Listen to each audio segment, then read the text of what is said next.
নমস্কার। বাগবাজার কল্পতরু সংঘের পক্ষ থেকে উত্তর কলকাতার প্রদীপ কুমার দা 2025-এর প্রথম দিনে ঠাকুরের আশীর্বাদে সকলের মঙ্গল প্রার্থনা করি। আজকের দিনে 1886 খ্রিস্টাব্দে ভগবান শ্রীরামকৃষ্ণ কাশীপুর উদ্যানবাটিতে বেলা 3টের সময় কল্পতরু হয়েছিলেন। প্রচণ্ড অসুস্থ অবস্থায় তিনি দোতলা ঘরের থেকে একতলায় নেমে এসেছিলেন এবং গৃহী ভক্ত বা যারা সমস্ত ভক্তরা ছিল তাদেরকে আশীর্বাদ করেছিলেন। সেদিন যে যা চেয়েছিল ঠাকুর বলেছিলেন, তোমাদের কি আর বলবো বলো, তোমাদের চৈতন্য হোক। ঠাকুরের আশীর্বাদে সেদিন ঠাকুরের কাছে যে যা চেয়েছিল পরবর্তীকালে ঠাকুরের আশীর্বাদে সব পেয়েছিল। প্রতি বছর প্রতিটা মানুষের হয়তো আমাদের কাশীপুর উদ্যানবাটিতে বা আমাদের দক্ষিণেশ্বরে বা বিভিন্ন জায়গায় যেখানে কল্পতরু উৎসব হয়, হয়তো প্রচণ্ড ভিড়ের চাপে বহু মানুষজন যেতে পারেন না। আর আমরা বহু বছর ধরে এই বাগবাজার পোষপাড়া লেনের মধ্যে বাগবাজার কল্পতরুর যে 1 জানুয়ারি এবং 2 জানুয়ারি দুটো দিন উৎসব হয়, আমরা এখানে প্রতি বছর আসি।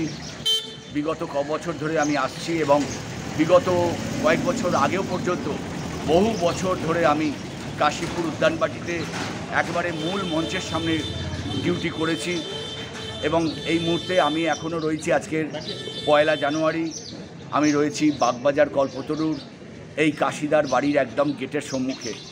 আপনারা দেখলেন সকাল ভোর 5টা থেকে চণ্ডীপাঠ থেকে শুরু করে বিভিন্ন অনুষ্ঠানের মধ্য দিয়ে একটু আগে পর্যন্ত ভক্তবৃন্দ লাইন দিয়ে তারা প্রসাদ পেলেন। অগণিত ভক্তবৃন্দ তারা প্রসাদ পেলেন এবং বহু ভক্ত দূর দূরান্ত থেকে যারা এসছেন তারা এখনও ভেতরে আছেন। ঠাকুরের আশীর্বাদে 2025টা প্রত্যেকের ভালো কাটুক, এটাই চাইব।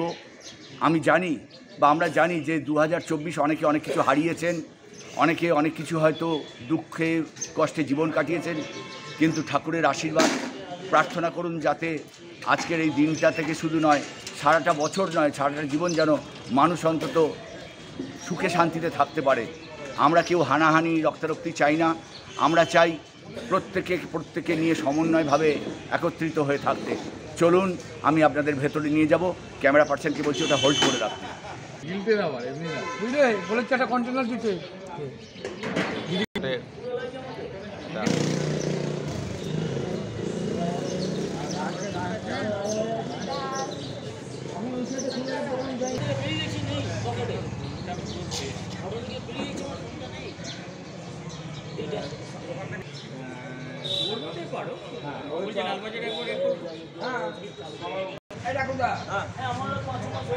ওইখানে উঠেছি।